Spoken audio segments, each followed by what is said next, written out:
بسم اللہ الرحمن الرحیم۔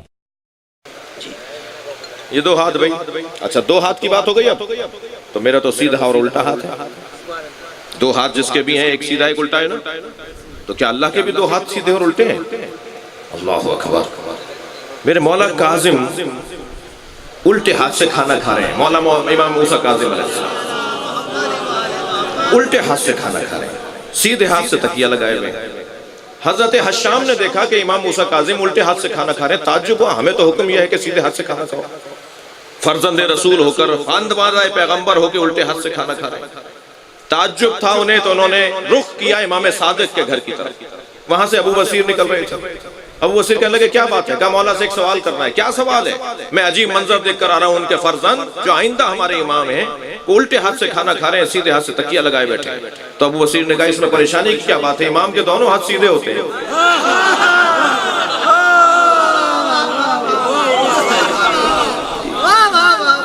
جب مولا علی سے اس آیت کی تفسیر پوچھی گئی، حضرت آیت اللہ جوادی عاملی تفسیر تسنیم میں یہ روایت لکھ رہے ہیں جو میں نے بیان کی ابھی۔ جب مولا علی سے پوچھا گیا مولا یہ جو اللہ کے دو ہاتھوں کی بات ہو رہی ہے تو اللہ کے دو ہاتھوں کا کیا مطلب ہے؟ میرے مولا علی نے فرمایا کلتا الیدین یمین، اللہ کے دونوں ہاتھ سیدھے ہیں۔ اللہ اکبر۔ جوادی عاملی صاحب کا جملہ دیا کر رہا ہوں، مولانا جملہ فرماتے ہیں اہل بیت کے دونوں ہاتھ سیدھے ہوتے ہیں اور اہل بیت کے دشمنوں کے دونوں ہاتھ الٹے ہوتے ہیں۔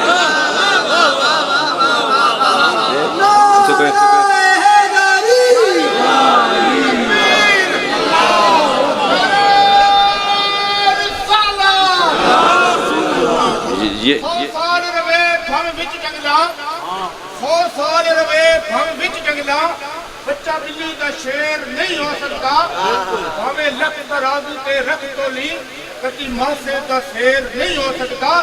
وچ جنگلا دے بھاوے پھرتا رہے کتی گدڑ دلیر نہیں ہو سکتا۔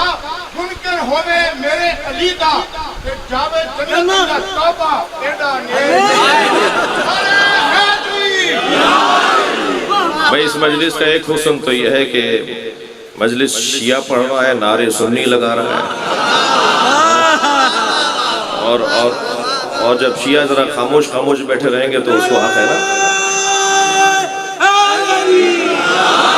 بلندر صلی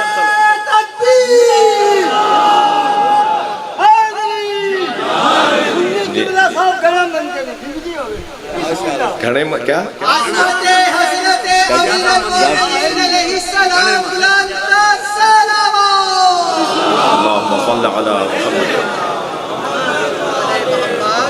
اللہ کے دو ہاتھ، اللہ کے دو ہاتھوں کا مطلب مکمل توانائی۔ اے ابلیس میں نے آدم کو اپنے مکمل قدرت سے بنایا ہے۔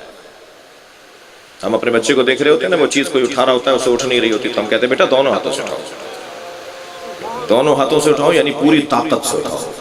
اللہ کہہ رہا ہے میں نے آدم کو مکمل قدرت سے بنایا ہے، لہٰذا حضرت آدم کو بنا کر وہ اپنے آپ کو مبارکباد دیتا ہے۔ تبارک اللہ احسن الخالقین، مبارک ہو تو بہترین خالق ہو گیا۔ بہت کچھ بنایا مگر آدم سے اچھا اللہ نے نہیں بنایا۔ اگر آپ ہمارے لیٹسٹ ویڈیوز کے بارے میں جاننا چاہتے ہیں تو ہمارے چینل کو سبسکرائب کریں اور بیل آئیکن کو پریس کریں۔ شکریہ۔